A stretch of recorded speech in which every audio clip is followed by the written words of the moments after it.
Inilah kerinduan hati kami.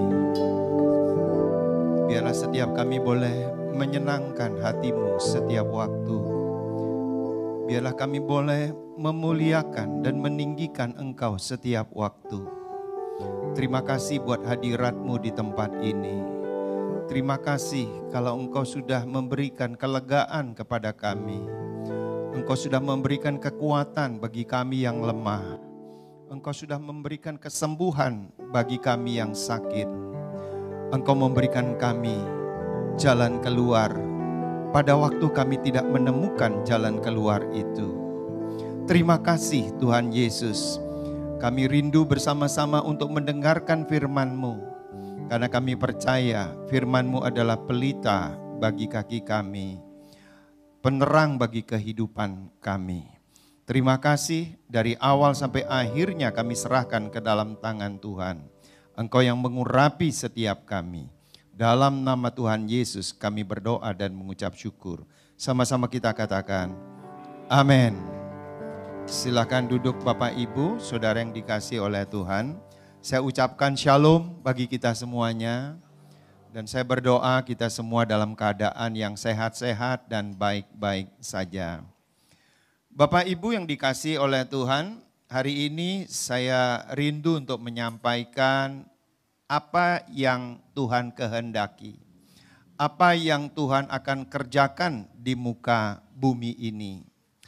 Nah, tanggal 3 sampai 5 Juli yang lalu ya saya mengikuti beserta dengan beberapa teman-teman dari generasi milenial menghadiri sebuah acara perhelatan besar yang namanya Everyone Asia 2024. Nah, diberikan tema yaitu Reaching Every Person on Earth, yaitu menjangkau setiap orang yang ada di muka bumi ini. Nah, acara ini merupakan sebuah trigger atau gong dimulainya kebangunan rohani yang terbesar dan yang terakhir secara global untuk generasi Yeremia. Siapa itu generasi Yeremia? Kalau dikategorikan umur adalah dari 40 tahun sampai dengan 28 tahun. Itulah generasi Yeremia. Nah, kemudian tanggal 18 sampai 12 Juli itu ada WPA di Amerika, tapi saya tidak ke Amerika, ya. Di sana diadakan satu WordPress Assembly ya dengan tema Harvest Now. Apa artinya semua ini Bapak Ibu? Hari-hari ini sedang terjadi sebuah kegerakan Roh Kudus yang dahsyat. Yang melawat, yang melanda anak-anak muda. Baik di Indonesia maupun bangsa-bangsa. Katakan amin. Hari-hari ini ada sebuah penuaian yang terjadi pada generasi Yeremia. Dan saya percaya gelombang itu sudah dimulai dari Asbury University. Saudara kalau lihat di YouTube di situ ada Revival Asbury University. Ini adalah gelombang penuaian untuk anak-anak muda dan saya percaya gelombang itu juga sudah tiba di Pekanbaru. Gelombang itu sudah tiba di Rayon 12. Lawatan terhadap generasi Yeremia terjadi. Generasi Yeremia katakan amin. Luar biasa.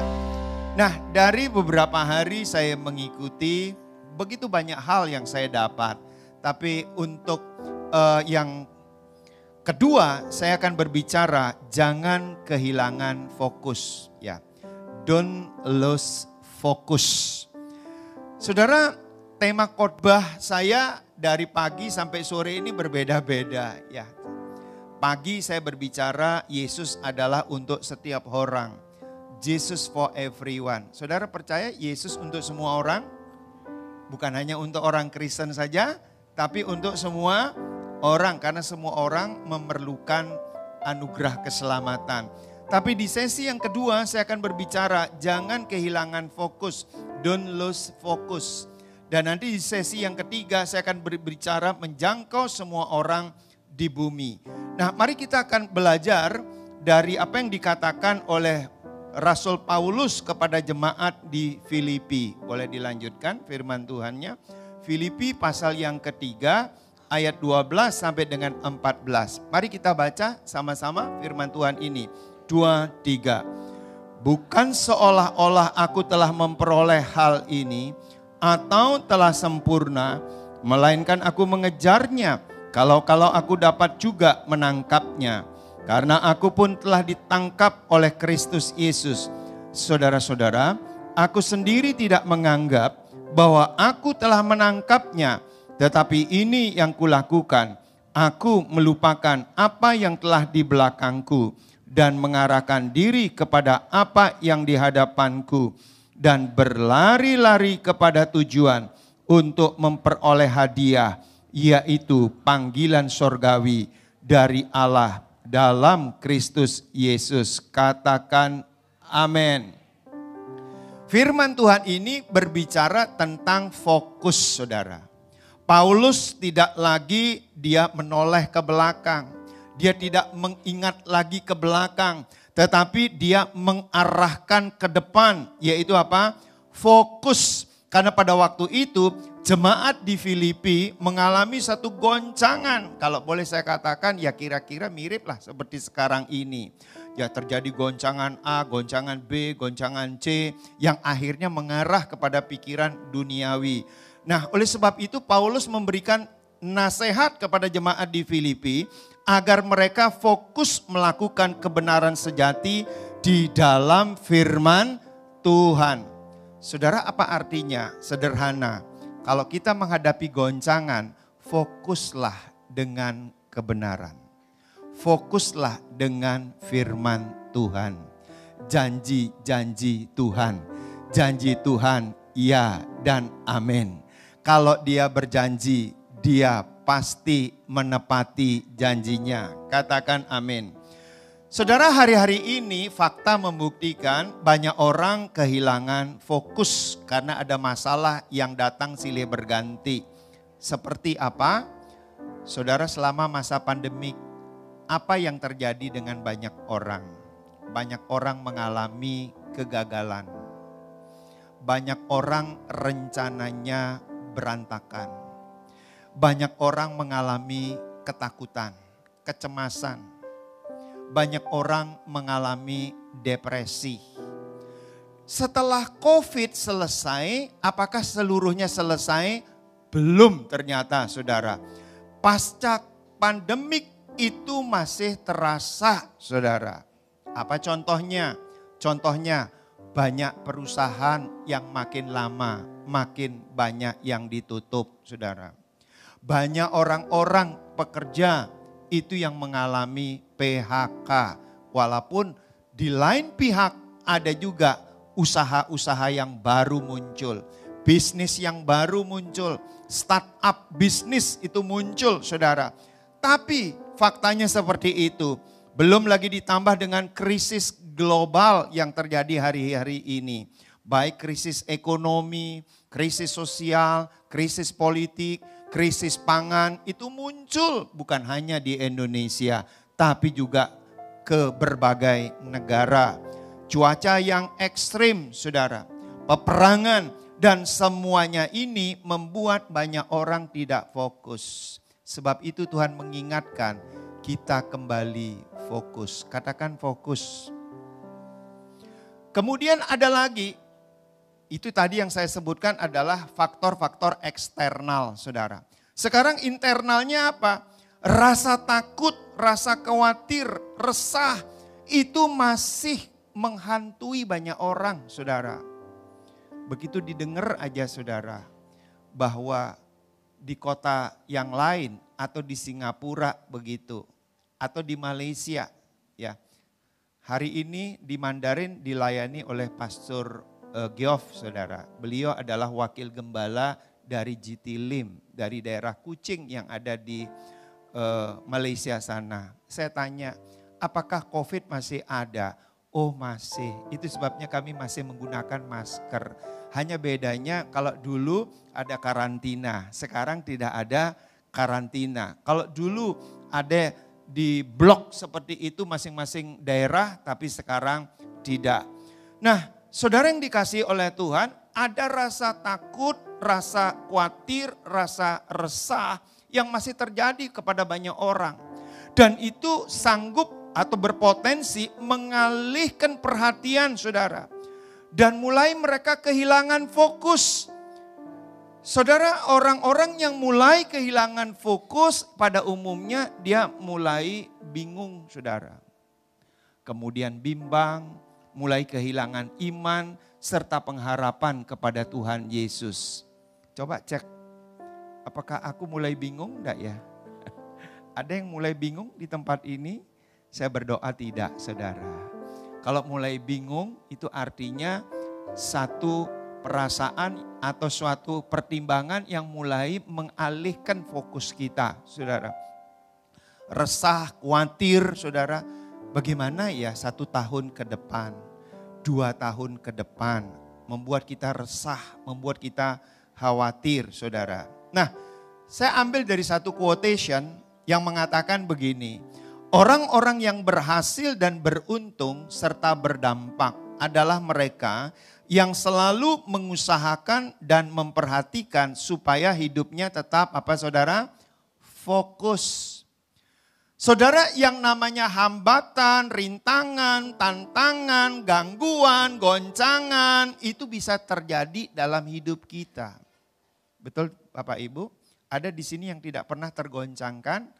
Maksudnya, gak pernah ada masalah, gak pernah ada penderitaan, gak pernah ada kesengsaraan.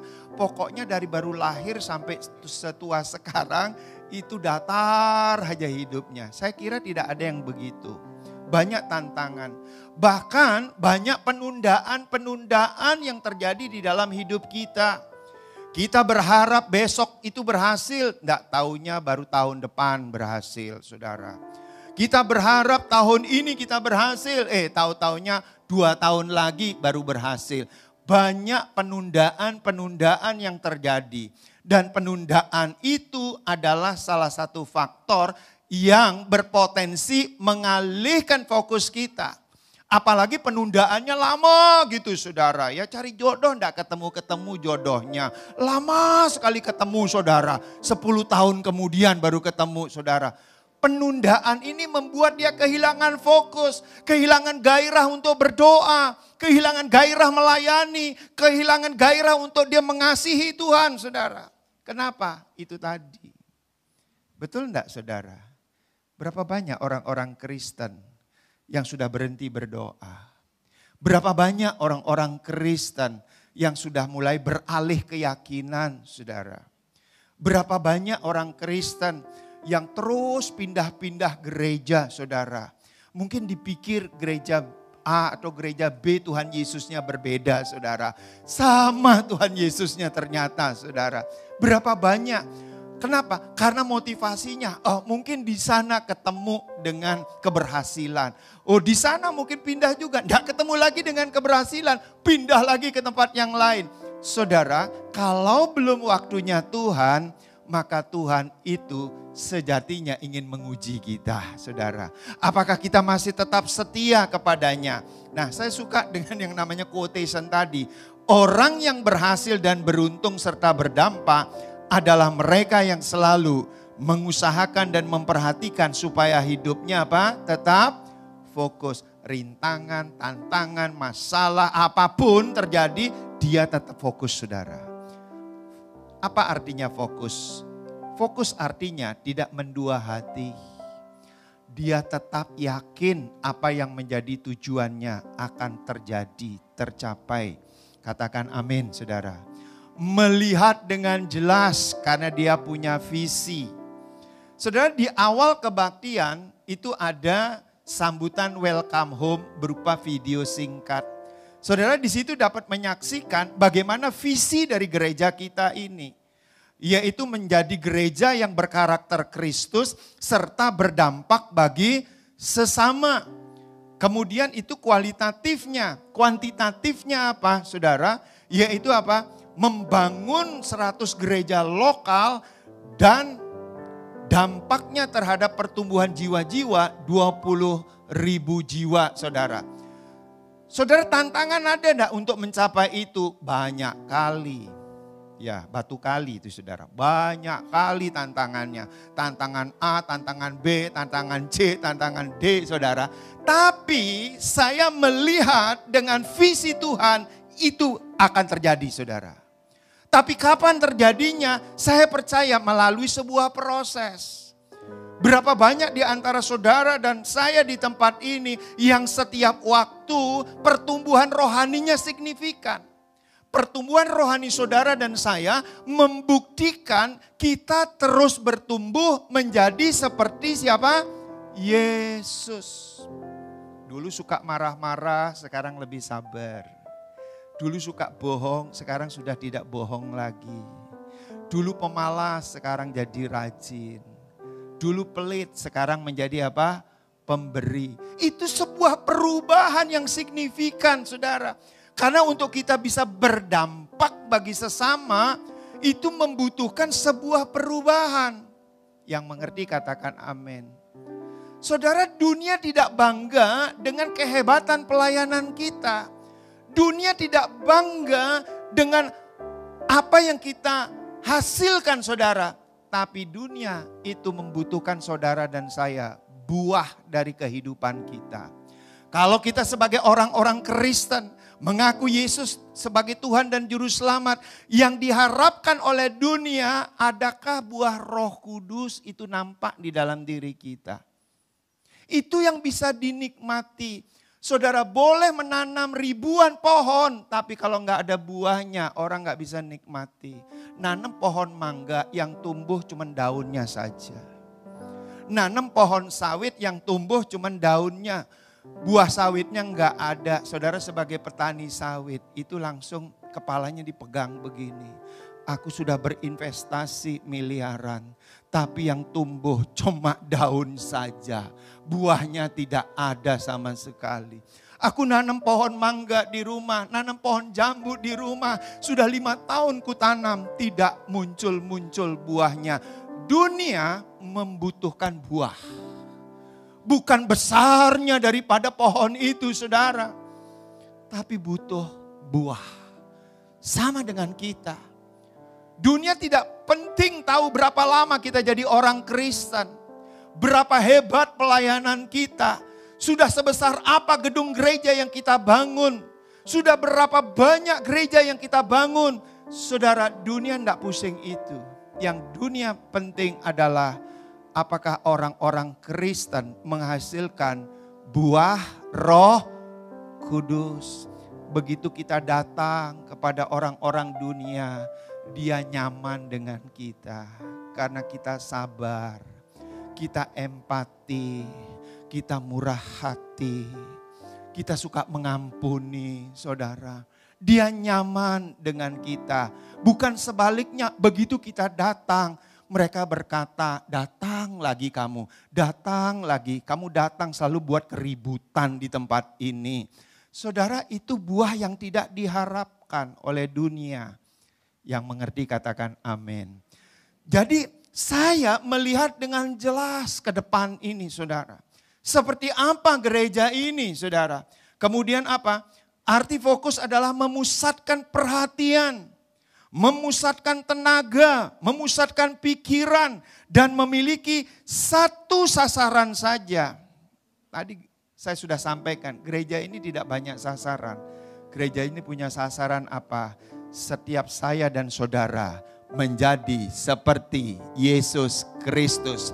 Setiap saya dan saudara berdampak buat sekitar kita. Setidak-tidaknya keluarga kita menikmati dampaknya itu saudara.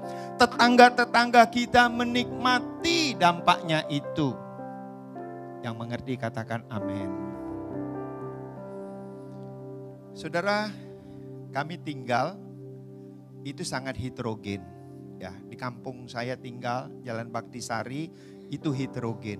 Banyak orang Kristen, tapi juga banyak non-Kristennya.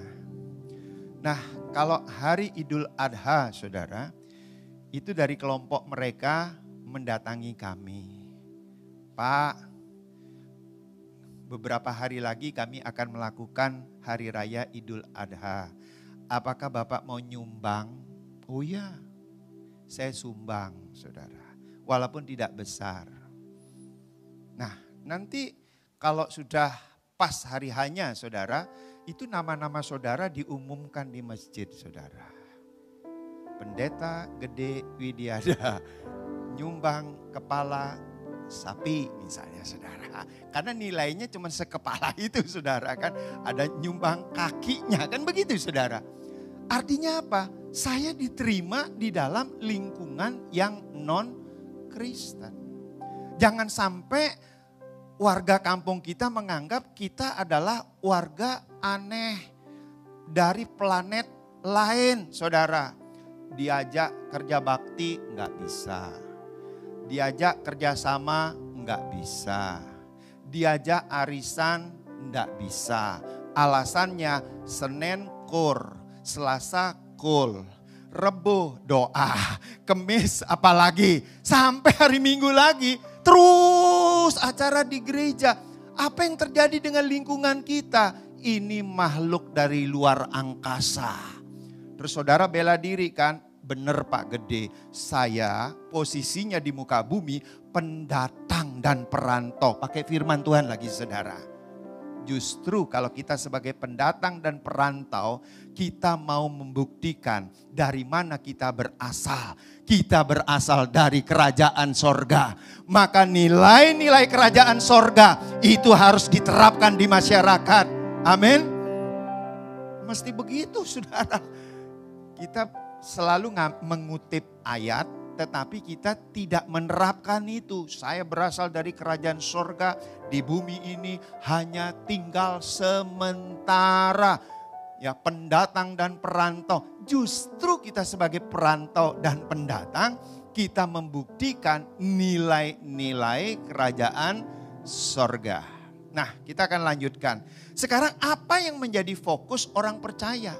Itu kan penting, saudara. Karena goncangan, ya, penderitaan, tantangan, masalah, itu mengalihkan fokus kita. Kita mesti balik lagi ke fokus yang awalnya. Saudara, yang pertama kita mesti fokus kepada Tuhan dan firman-Nya. Katakan fokus kepada Tuhan dan firman-Nya. 2, 3. Fokus kepada Tuhan dan firman-Nya. Mari kita baca sama-sama. 2, 3. Pada mulanya adalah firman, firman itu bersama-sama dengan Allah, dan firman itu adalah Allah. Ia pada mulanya bersama-sama dengan Allah. Yohanes 1 ayat 1 sampai 2. Jelaskan saudara, pada mulanya adalah firman. Artinya segala sesuatu diciptakan oleh firman.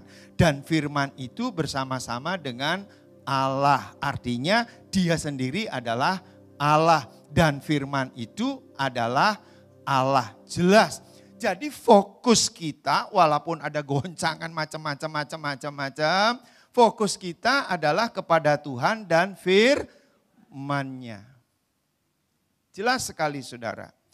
Dan dunia ini selalu ingin mengalihkan perhatian kita dari Tuhan kepada situasi yang terjadi hari-hari ini, termasuk berita buruk lainnya. Saudara, survei membuktikan manusia lebih senang mendengar berita buruk daripada berita baik. Jujur aja, kita senang berita baik atau berita buruk ya saudara? Sepertinya berita baik ya. Karena anggota Gihon ini gak suka berita buruk gitu kan. Kita suka berita apa? Baik, bener loh ya, saya berdoa. Kita senang mendengar berita baik. Ya, baik untuk diri sendiri maupun baik buat orang lain. Baik juga buat gereja, baik juga buat kota yang kita kasihi. Nah, Tuhan ingin supaya kita tetap fokus kepada Tuhan dan kepada firman-Nya. Saya kutip dari Mazmur 141 ayat ke-8. Daud mengatakan begini, tetapi kepadamulah ya Allah Tuhanku, mataku tertuju, padamulah aku berlindung, jangan campakkan aku. Saudara, setiap kali, setiap hari saya membaca kitab Mazmur. Karena kitab Mazmur itu adalah kitab yang menyangkut hubungan antara manusia dengan Tuhan. Tapi kalau kitab Amsal itu menyangkut hubungan antara manusia dengan manusia. Jadi kalau saudara mau belajar hubungan antara manusia dengan Tuhan, baca tiap hari kitab Mazmur.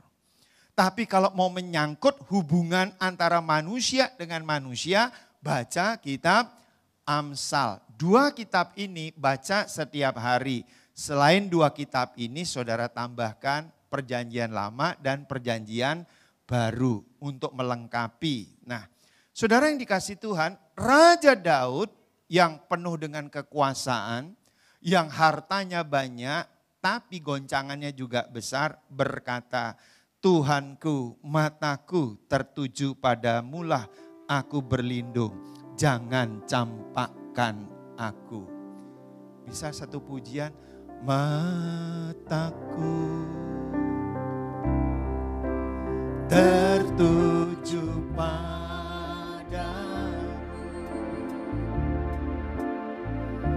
segenap hidupku ku serahkan padamu. Bimbing aku masuk rencanamu, untuk membesarkan kerajaanmu,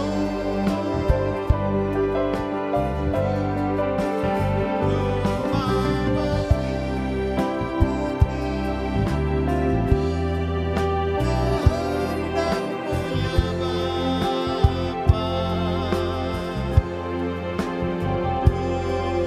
Mau selalu menyenangkan hatimu. Goncangan boleh terjadi, tapi mata hati kita tetap fokus kepada Tuhan. Amin saudara. Saya mau memberitahu, ya, karena ini saya alami berkali-kali saudara.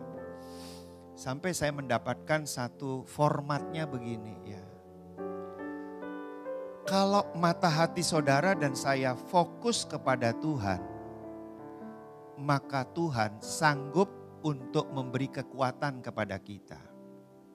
Sanggup untuk memberi hikmat kepada kita untuk mengatasi persoalan itu. Tapi kalau mata hati kita fokus kepada persoalan, maka tangan Tuhan tidak memberi kekuatan kepada kita.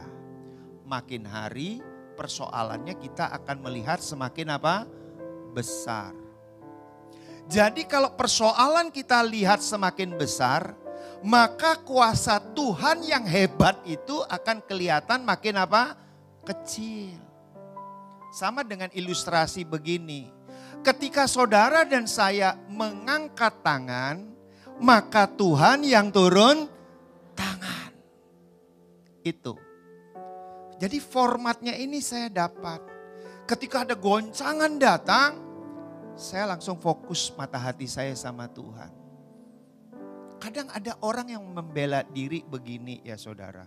Pak Gede, bagaimana saya tidak memikirkan persoalan itu? Persoalan itu ada di depan mata saya. Persoalan itu saya hadapi sendiri. Jadi bagaimana saya tidak memikirkan? Siapa yang melarang tidak memikirkan? Tapi yang kita mau abaikan, bukan kita pikirkan terus menerus persoalan itu, bukan mata hati kita tertuju kepada persoalan itu terus menerus, tapi mata hati kita tertuju kepada apa? Tuhan Yesus.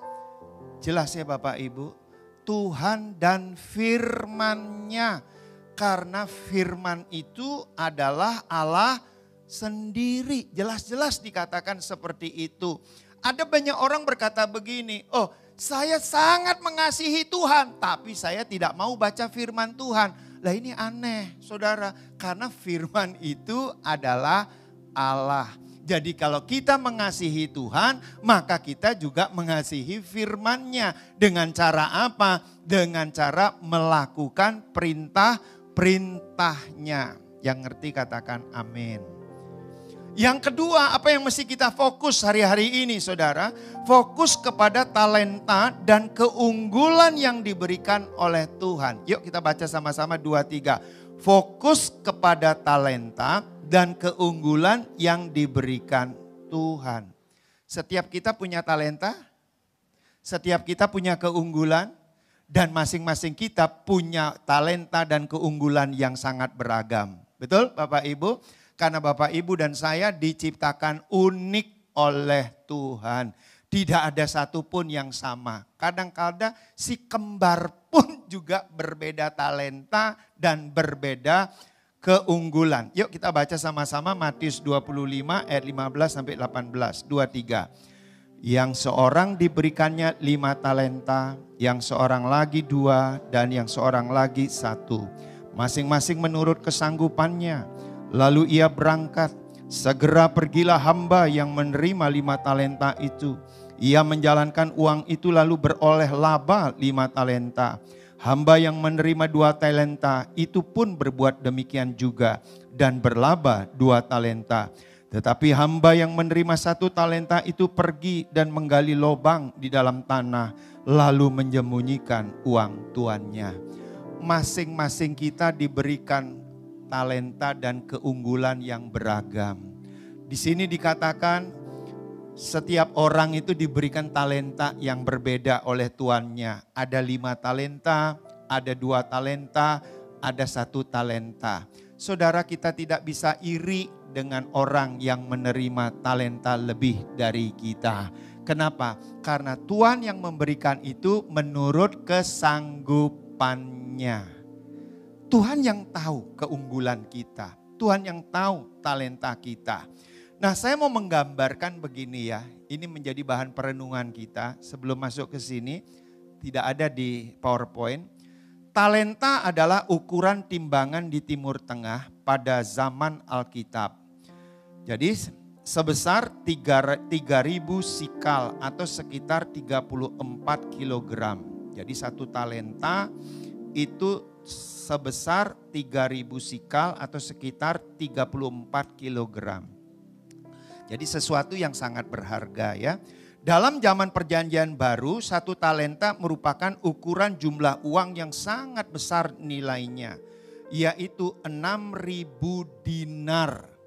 1 dinar sama dengan gaji 1 hari orang Yahudi, saudara. Itu ada di dalam Matius 18 ayat 24 dan Matius 25 ayat 14 sampai 30. Nah, saya ambil karena 1 dinar ini kan sangat umum di Timur Tengah, saya ambil contoh 1 dinar Kuwait. Itu sama dengan 52.700 rupiah. 1 dinar 52.700 rupiah. 1 talenta sama dengan 6.000 dinar. Kalau saya kalikan 316.200.000 rupiah. Besar atau kecil? Bagi saya besar. Mungkin bagi saudara kecil itu. Remah-remah itu. Tapi saya mau bertanya. Seandainya kalau saudara yang mengatakan itu remah-remah. Kalau bukan warisan dari orang tua, pasti mulai dari nol, kita dari bawah. Mungkin saudara sekarang sudah punya aset mungkin 10 triliun, 20 triliun. Jadi berkata 316.200.000 rupiah itu apa? Kecil. Tapi bagi saya besar. Ya, saya berdoa saudara kecil ya. 316 juta itu kecil ya. Kecil ya. Ya, atau besar saudara? Besar ya. Kira-kira kalau 316.200.000 rupiah ini bisa pakai apa ya saudara ya? Modal ya saudara ya. Mau berbisnis pisang goreng kira-kira bagaimana ya saudara ya? Ya, anaknya Pak Jokowi kan bisnisnya pisang goreng. Pisang. Katanya yang satu pisang, satu martabak saudara. Tapi kalau pisang disuplai seluruh provinsi Riau bagaimana saudara? Dari 316 juta kalau dilipatkan, bagian saudara dan saya melipat gandakan, bukan menyimpannya saudara. Pak boleh enggak disimpan di tabungan? Ya boleh sajalah. Ya, Tapi maksud saya, tabungan itu bukan melipat gandakan. Karena tabungan itu kan bunganya sangat rendah kan saudara ya. Mungkin 3% gitu ya. Tapi apa bisnis yang melipat gandakan? Alkitab mengatakan melipat gandakan. 5 menghasilkan 5. 2 menghasilkan 2. 1 disimpan. Ngambek ini ceritanya saudara. Waduh, kenapa aku diberikan 1? Harusnya 5 dong. Buku ini aku sudah aktif melayani. Aku sudah berdoa tiap hari sama Tuhan. Lah kok dikasih 1? Saudara, kembali lagi, talenta, keunggulan, sesuatu yang berharga bagi kita. Bagi saya, syukur aja Tuhan kasih aku talenta, saudara. Syukur aku dikasih keunggulan. Bagaimana kalau seandainya Tuhan tidak kasih talenta kepada kita? Dalam bahasa Jawanya saudara, bengok-bengok kita di dunia ini saudara. Lalak lolok di dunia ini. Saudara ngerti bengok-bengok saudara, bingung gitu. Apa yang aku kerjakan? Enggak ada, karena enggak punya keunggulan saudara. Enggak punya talenta saudara. Ya seperti itu. Tapi puji Tuhan saudara dan saya punya talenta diberikan. Punya 1 saja itu kalau dilipat gandakan. Coba saudara, punya 1 dilipat gandakan jadi berapa? 2 dilipat gandakan jadi berapa? 4. Yang punya 2 dilipat gandakan jadi 4. Yang punya 5 dilipat gandakan 10. Kemudian dari 10 dilipat gandakan jadi berapa? 20. Saudara ini prinsip ya. Saya waktu ngerti itu, jadi saya selalu melipat gandakan saudara. Gereja, dilipat gandakan saudara. Dari 9 orang, 40 orang satu gereja, sekarang dilipat gandakan lagi saudara. 1 melahirkan 2, 2 melahirkan 4, 4 melahirkan. Terus begitu dilipat gandakan saudara. Dilipat gandakan. Bukan disimpan. Pada akhirnya kalau yang tidak mau melipat gandakan, yang 1 tidak mau melipat gandakan, terus 1 ini kan diambil lagi oleh tuannya. Diberikan kepada siapa saudara? Yang punya 10 itu. Yang punya paling banyak itu. Makanya kenapa di dunia ini ada sepertinya anekdot saudara. Atau hukum yang tidak sah sebenarnya. Yang kaya makin kaya, yang miskin makin miskin. Yang pandai makin pandai, yang bodoh makin apa? Bodoh. Saya kurang setuju dengan prinsip itu. Tapi ketika sudah masuk kepada sebuah sistem pelipat gandaan, saudara mau tidak mau kita mesti lipat gandakan. 1kah, 2kah, 5kah, saudara lipat gandakan. Katakan amin. Saya diberi talenta oleh Tuhan, itu mengajar saudara. Di mana-mana begitu ya.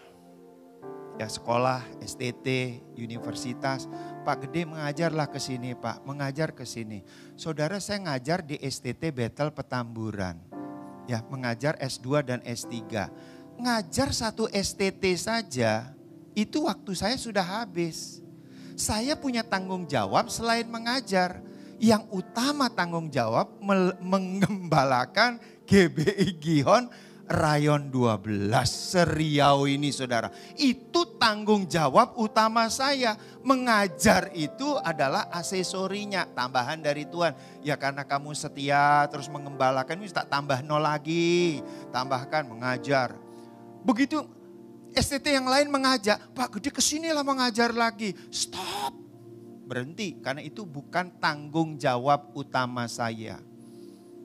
Tapi saya sudah bertanggung jawab untuk sini dan STT Bethel Petamburan. Kenapa Petamburan? Karena itu milik Gereja Bethel Indonesia.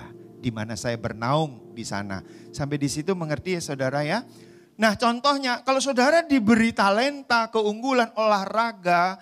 Saudara itu kembangkan semaksimal mungkin. Ya berapa banyak orang-orang yang mengembangkan skillnya di olahraga saudara. Sampai jadi pemain olahraga sepak bola dunia saudara ya. Saudara boleh baca yang mendunia itu saudara ya. Kemudian seni saudara ya. Bisnis, pelayanan, pendidikan, media, pemerintahan dan lain-lainnya. Jadi setiap kita itu punya masing-masing yang berbeda-beda. Tidak ada yang lebih hebat karena kita ini diberi keunggulan yang berbeda-beda. Setiap pribadi itu punya kebutuhan. Kalau semuanya sama saudara, misalnya saudara juga diberikan keunggulan. Di sini semua yang hadir, semua keunggulannya mengajar. Pertanyaan saya, siapa yang mau diajar saudara? Di sini keunggulannya berbeda-beda. Ada yang dagang, ada yang ngajar, ada yang jasa, ada industri. Jadi akhirnya kita saling membutuhkan satu dengan yang lainnya. Saling melengkapi satu dengan yang lainnya. Yang siap dikembangkan katakan amin.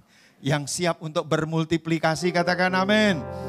Bagian saudara dan saya adalah memultiplikasikan. Jangan simpan di bawah tanah saudara. Artinya talenta keunggulan saudara itu harganya mahal sekali diberikan oleh Tuhan kita. Luar biasa. Dan jangan ada yang berkata, Pak saya tidak punya talenta apapun juga. Saya tidak punya keunggulan apapun juga. Saya terlalu yakin. Setiap saudara dan saya minimal punya satu talenta. Kembangkan satu talenta itu. Jadi 2, jadi 4, jadi 8, jadi 16. Dan saya boleh melihat saudara dan saya menjadi maksimal di dalam Tuhan Yesus. Amin. Lipat gandakan aja. Nah, mungkin sekarang saudara belum mendapatkan talentaku apa ya. Saudara berdoa, Roh Kudus beritahu aku. Apa yang menjadi talentaku. Kalau sudah ketemu saudara, lipat gandakan itu terus menerus. Dan jangan pernah anggap remeh satu talenta yang Tuhan beri kepada kita. Itu berharga. Tadi kun sudah saya rupiahkan kan? 316.200.000 rupiah. Besar kali. Cukup itu modal awal itu saudara. Luar biasa ya. Yang ketiga kita fokus kepada kekekalan. Ini penting. Nah, saudara boleh mengutip ayat-ayat yang tadi saya ucapkan. Yaitu apa? Oh, aku di bumi ini sebagai apa? Pendatang dan perantau ya. Boleh. Karena apa? Karena memang kita tidak tinggal di bumi ini selamanya. Oke lah, paling lama saudara kalau masih ada di bumi ini 120 tahun. Itu Musa kan 120 tahun. Mungkin saudara berdoa, Tuhan jangan cepat-cepat panggil aku mau 120 tahun. Boleh, tapi sehat, kuat dan sejahtera. 120 tahun sakit-sakitan, kemana-mana didorong pakai kursi roda, ngerepotkan banyak orang kan buat apa saudara? Ya, kita panjang umur tapi sehat. Nah, mari kita baca sama-sama. 1 Timotius 4 ayat 14 sampai 15, 2, 3. Jangan lalai dalam mempergunakan karunia yang ada padamu, yang telah diberikan kepadamu oleh nubuat dan dengan penumpangan tangan sidang penatua. Perhatikanlah semuanya itu, hiduplah di dalamnya supaya kemajuanmu nyata kepada semua orang. Jesus for everyone. Saudara katakan kepada semua orang, Yesus for everyone. Yesus untuk semua orang. Saya tulis di situ saudara, jangan hanya berpikir yang dilakukan hanya sekedar bertahan hidup. Ini maaf saudara ya, ada orang di dunia ini hanya bertahan hidup. Kalau ditanya apa tujuanmu bekerja? Supaya aku bisa makan. Kan ada orang begitu saudara ya. Naik levelnya, apa tujuanmu kamu itu bekerja? Supaya aku bisa mengumpulkan satu keturunan, saudara. Ada lagi, apa tujuanmu kamu bekerja? Adalah untuk 4 keturunan tidak habis. Ada juga begitu, saudara. Tapi yang paling parah, apa tujuanmu kamu itu bekerja? Adalah untuk mendapatkan apa? Supaya aku apa? Hidup. Saudara, saya tulis di situ. Karena ini yang sering muncul di permukaan. Namun fokuslah melakukan kepada kekekalan. Tidak salah kita memikirkan pekerjaan atau karir, pendidikan, namun prioritaskan melakukan misi Tuhan bagi orang percaya. Saudara, Tuhan itu punya misi di muka bumi. Dan sebelum dia terangkat ke sorga, dia berkata begini, kamu akan menerima kuasa kalau Roh Kudus turun ke atas kamu. Dan kamu akan menjadi saksiku di Yerusalem dan seluruh Yudea dan Samaria dan sampai ujung-ujung bumi. Dan misi yang kuat dari Tuhan adalah pergi, jadikanlah semua bangsa muridku. Artinya apa? Jangkaulah semua orang yang dapat kamu jangkau di muka bumi ini. Sebab apa? Jesus for everyone. Yesus untuk semua orang. Katakan amin, saudara. Amin. Kita mau nyanyi ini, saudara. Ayo saya undang anak-anak muda, ayo ke sini.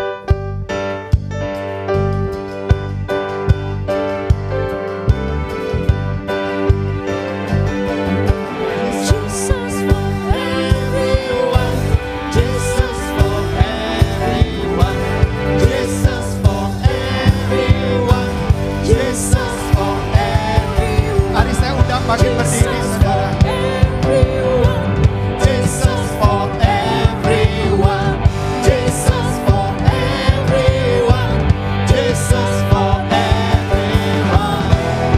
Praise the Lord, oh my soul. Praise the Lord, oh my soul. Praise the Lord.